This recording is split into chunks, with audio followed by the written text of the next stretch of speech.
Guys I hope you are doing well. मैं आपको अपने यूट्यूब चैनल लर्निंग अपॉर्चुनिटी पर वेलकम करता हूं और आज एक नई वीडियो के साथ आया हूं और आज की वीडियो का टॉपिक होने वाला है कि एचईसी की जानिब से स्टेडियम हंगरीगन स्कॉलरशिप का अनाउंसमेंट हो गया है और ये स्कॉलरशिप फुली फंडेड स्कॉलरशिप है और ये स्कॉलरशिप बैचलर मास्टर और पीएचडी वालों के लिए अनाउंस किया गया है पाकिस्तान की एचईसी डिपार्टमेंट की जानिब से। तो आज उस पर कंप्लीट डिटेल के साथ मैं बात करने वाला हूं और आपको कंप्लीट क्राइटेरिया और रिक्वायर्ड डॉक्यूमेंट्स और उसके साथ साथ डेडलाइन भी बताऊंगा आज। तो सबसे पहले चलते हैं हम एचईसी की पोर्टल पे। तो ये ऑफिशियल एचईसी का पोर्टल है जहां पे ये अनाउंसमेंट हुई है। तो सबसे पहले इंट्रोडक्शन की तरफ चलते हैं कि स्टेडियम हंगरीगम स्कॉलरशिप है क्या। देखिए, हायर एजुकेशन एचईसी की जानिब से ये स्कॉलरशिप अनाउंस की गई है और ये स्कॉलरशिप हर साल इसी टाइम ओपन होती है और ये स्कॉलरशिप बैचलर मास्टर और पीएचडी वालों के लिए स्कॉलरशिप अनाउंस होती है और ये स्कॉलरशिप फुल्ली फंडेड स्कॉलरशिप है। देखें, अब इसमें कौन कौन से बच्चे अप्लाई कर सकते हैं।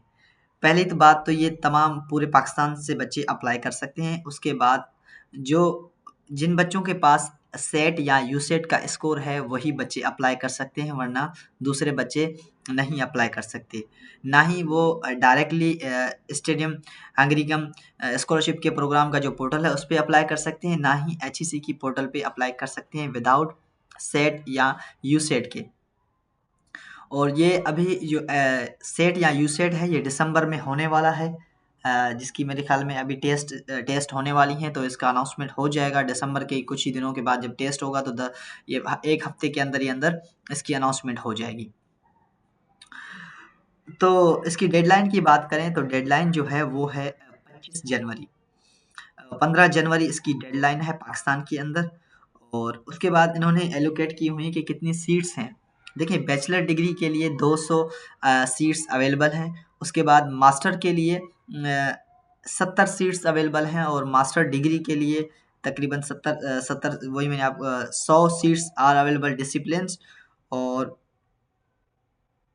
उसके बाद देखें, ये 70 सीट जो हैं वो उसमें हैं मेडिकल डिपार्टमेंट में और पीएचडी के लिए 30 सीट अवेलेबल हैं। अब ये मैं कहता हूँ कि तमाम बहुत सारे सीट्स हैं जो कि बच्चों के लिए, और ज़्यादा जो सीट्स हैं वो बैचलर के लिए हैं। तो जो बैचलर वाले स्टूडेंट जिन्होंने अभी इंटरमीडिएट कंप्लीट की है तो वही अप्लाई करें, और जिनके पास सेट या यूसेट का स्कोर है तो वही अप्लाई कर सकते हैं। उसके बाद बात करते हैं क्राइटेरिया की। इसकी क्राइटेरिया क्या होने वाली है। तो सबसे पहले आप पाकिस्तान सिटीजन होने चाहिए और उसके बाद आप इनरोल होने चाहिए। Unroll in the last year of their existing study, यानी अगर आप इनरोल हैं, अभी इंटर पढ़ रहे हैं तो अभी आप अप्लाई कर सकते हैं, क्योंकि आपके जल्द ही इम्तिहानात हो जाएंगे जून तो जुलाई में। तो उसके बाद आप 18 साल के होने चाहिए इस अगस्त के 26 तक और 2026 तक। और आगे चलते हैं। देखिए, क्राइटेरिया तो सिंपल सी होती है कि देखिए, यूसेट और हेड का जो मैंने आपको बताया उसी तरह का कि यूसेट और हेड का जो है वो स्कोर ऑब्टेन और आफ्टर 5 जनवरी और score obtain on the after 5 जनवरी। देखिए, उसके बाद अगर आप जिस तरह मैंने आपको बताया कि आपने हेड या यूसेट का अगर टेस्ट दिया हुआ है और उसका आप टेस्ट यानी कि दिया हुआ है, आपके पास स्कोर है, तो आप अप्लाई कर सकते हैं, वरना आप नहीं अप्लाई कर सकते। और हेड और सेट यूसेट में जो आपकी मिनिमम स्कोर होगी वो 50 होनी चाहिए। देखिए, मिनिमम जो स्कोर है वो आपका 50 होना चाहिए। इन्होंने मेंशन किया हुआ है कि 50 आपका स्कोर होना चाहिए।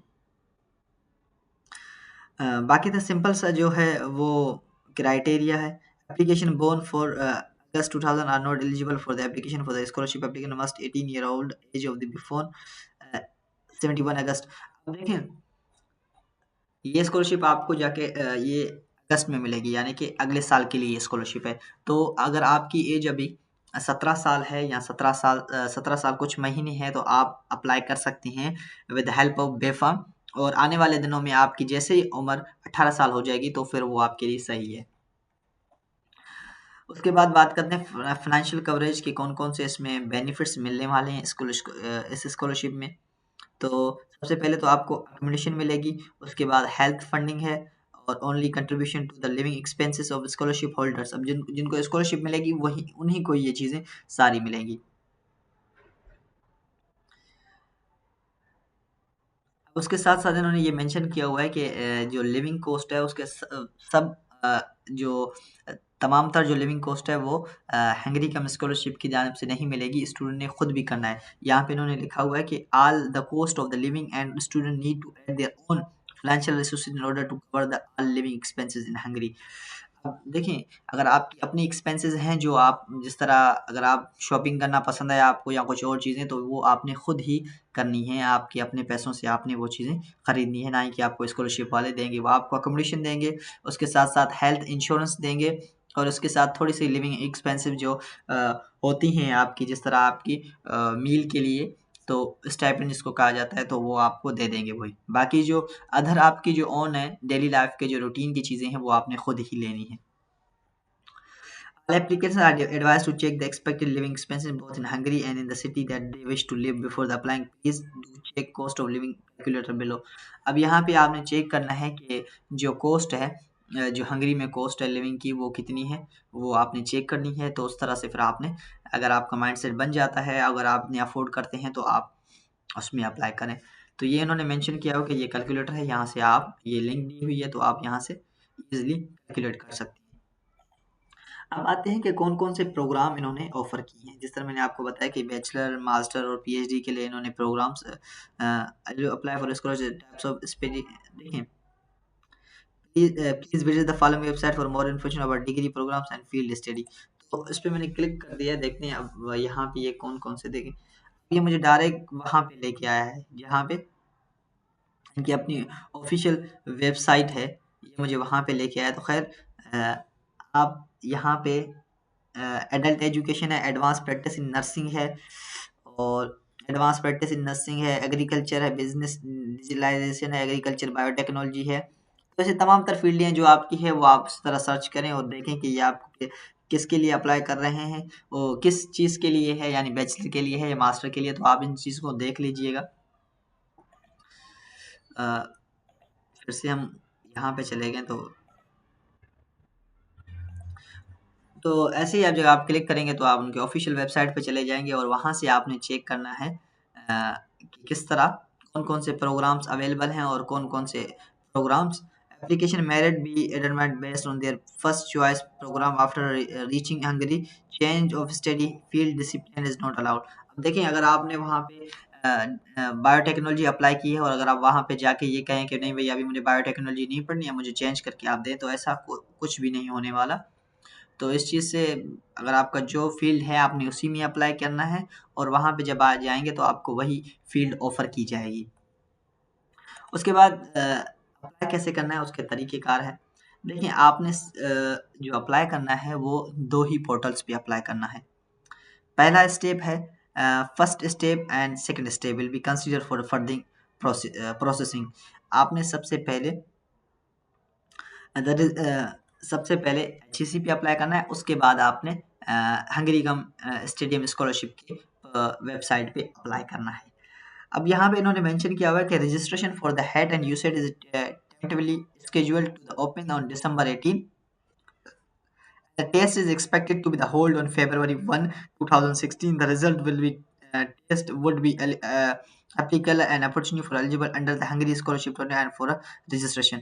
अगर आपका जो रिजल्ट है वो आने वाला है जो 1 फरवरी को, जो मेरे ख्याल में रिजल्ट अनाउंस हो जाए and test is expected to the held on February.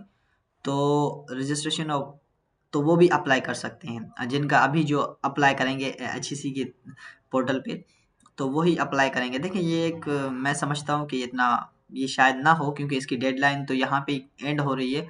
May be हो सकता है कि ये डेडलाइन को चेंज करें, मगर आप अप्लाई करके देखें।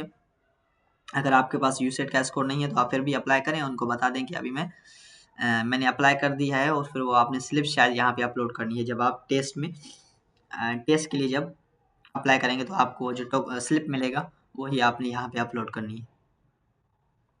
और उसके साथ hard copies and other documents are not required to initial stage. देखिए, अगर हार्ड कॉपीज आपके पास हैं वो आपके पास रहेंगी, आपने सिर्फ सॉफ्ट कॉपीज जो आपके स्कैन हुई डॉक्यूमेंट्स हैं वही आपने अप्लाई वही आपने अपलोड करनी है अपने पोर्टल पे। उसके बाद फर्स्ट स्टेज जो फर्स्ट स्टेज है वो है public foundation Hungary site online application, तो वहाँ पे आपने अप्लाई करना है। देखिए फर्स्ट स्टेज वो है। उसके बाद सेकंड स्टेज जो है वो आपने स्कॉलरशिप जो आपने अप्लाई करना है वो एचईसी के पोर्टल पे अप्लाई करना है। मुझसे गलती हो गई थी, मैंने कहा शायद ये इन्होंने मेंशन कर दिया है ऑलरेडी। तो पहला आपने क्या करना है कि आपने वहाँ पे अप्लाई करना है, उसके बाद आपने एचईसी के पोर्टल पे अप्लाई करना है। और इन्होंने डेडलाइन मेंशन की हुई है कि डेडलाइन जो है वो 15 जनवरी 2026 है। अब उसके बाद रिक्वायर्ड डॉक्यूमेंट्स कौन से हैं, जो कि इस इम्पोर्टेंट पॉइंट जो है और इम्पोर्टेंट मेरे ख्याल में जो वीडियो का जो पॉइंट है वो ये है कि रिक्वायर्ड डॉक्यूमेंट कौन से हैं यहाँ पे। सबसे पहले तो एप्लीकेशन फॉर्म है यहाँ का आपका। उसके बाद मोटिवेशनल लेटर है, proof of language proficiency and their translation in the language of the selected study programs in Hungarian. अब आपके पास proof of language proficiency certificate होना चाहिए, चाहे वो आपके पास आइल्स है या आपके पास स्कूल का जो प्रूफ ऑफ लैंग्वेज सर्टिफिकेट है वो हो, ये चीज़ें। उसके बाद आपके पास स्कूल सर्टिफिकेट होना चाहिए, ये इंग्लिश में होना चाहिए, and translated in the language of the selected study program और इन हंगरीकन। उसके बाद आपके पास ट्रांसक्रिप्ट एंड रिकॉर्ड, वही ट्रांसक्रिप्ट बात वही हो गई है। एक तो आपके पास सर्टिफिकेट होना चाहिए स्कूल का, उसके बाद आपके पास ट्रांसक्रिप्ट होनी चाहिए मैट्रिक और इंटर की। अगर आप बैचलर के लिए अप्लाई कर रहे हैं, अगर मास्टर के लिए अप्लाई कर रहे हैं तो आपके पास बैचलर की डिग्री और जो चीज़ें डॉक्यूमेंट्स हैं वो आपके पास होनी चाहिए। अब copy of identification documents, provide the application already has a passport, scan copy of passport data page and should be uploaded. In case of applicant do not yet have a passport, they should upload a scan copy of their national ID. अगर आपके पास passport नहीं है identification के लिए, अगर आपके पास passport आपका नहीं बना अभी तक, तो आप आईडी कार्ड भी अपना अपलोड कर सकते हैं। उसके बाद accept statement from application in campus public foundation Hungarian online system. अगर आपने अब देखें, जब आप एचईसी पे अप्लाई करेंगे तो आपके पास जो है वो एक्सेप्टेंस स्टेटमेंट होना चाहिए। जो जैसे आप अप्लाई करेंगे तो उसके बाद वो आपको एक्सेप्ट करते हैं, वो एक्सेप्टेंस लेटर आपको देंगे। उसके बाद आपने अप्लाई करना है एचईसी के पोर्टल पे। और यहाँ पे आपको ये चीज़ दी हुई है कि जो मेडिकल सर्टिफिकेट है mandatory only for those who will receive a scholarship वो strongly advise that nominated applicant start this process on time after receiving the result of the nomination। तो जिनका स्कॉलरशिप कंफर्म हो जाए, जिनको ईमेल मिल जाती है कि अभी आपका स्कॉलरशिप कंफर्म है, अब आप वेट करें वीज़ा प्रोसेस के लिए या कुछ और के लिए, तब इन केस में फिर आपको मेडिकल सर्टिफिकेट की ज़रूरत पड़ती है। तो ये मैंडेटरी है medical certificate. Should not upload the certificate online system, but they must bring its Hungary and present along with the attachment and during the compulsory medical examination in Hungary। तो आपने ये कोई अपलोड नहीं करनी है, आपने अपने साथ लेके जानी है। अगर आपका स्कॉलरशिप में आप सेलेक्टेड हो जाते हैं हंगरी कम में, तो आपने अपने साथ ये डॉक्यूमेंट्स लेके जाने हैं। और उसके बाद अगर मैं आपको एक और चीज़ बताना चाहता हूँ कि अब यहाँ पे इन्होंने मेंशन किया हुआ, इन्होंने अब हंगरी कम स्कॉलरशिप के लिए देखें, नहीं, जो पीएचडी के लिए अप्लाई करेंगे तो उनके लिए कौन कौन से डॉक्यूमेंट्स हैं। तो लेटर ऑफ रिकमेंडेशन लेटर होनी चाहिए, स्टेटमेंट ऑफ द सुपरवाइजर, ये चीज़ें आपके पास होनी चाहिए पीएचडी वालों के लिए, और रिसर्च प्लान, ये डॉक्यूमेंट मैंडेटरी हैं। अब फिर से मैं आपको डॉक्यूमेंट बताता हूँ जो स्टेडियम हंगरी गम के लिए जो आपको ज़रूरत पड़ेंगी वो कौन से डॉक्यूमेंट्स हैं। तो सबसे पहले जो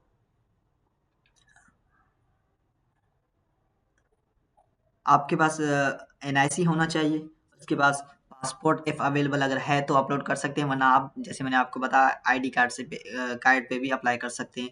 तो ऑल डिग्रीज और ट्रांसक्रिप्ट आपके पास होनी चाहिए, मोटिवेशनल लेटर आपके पास होना चाहिए, रिकमेंडेशन लेटर होना चाहिए आपके पास। अब वो मास्टर और पीएचडी वालों के लिए है।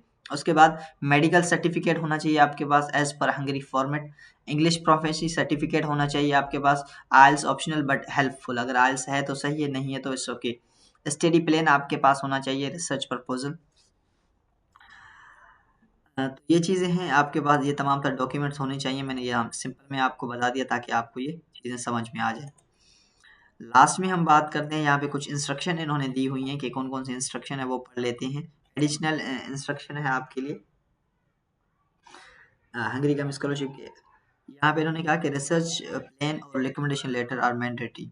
अभी इनके लिए मैंडेटरी है ये जो पीएचडी और मास्टर पीएचडी वालों के लिए ये इनको इनके लिए मैंडेटरी है।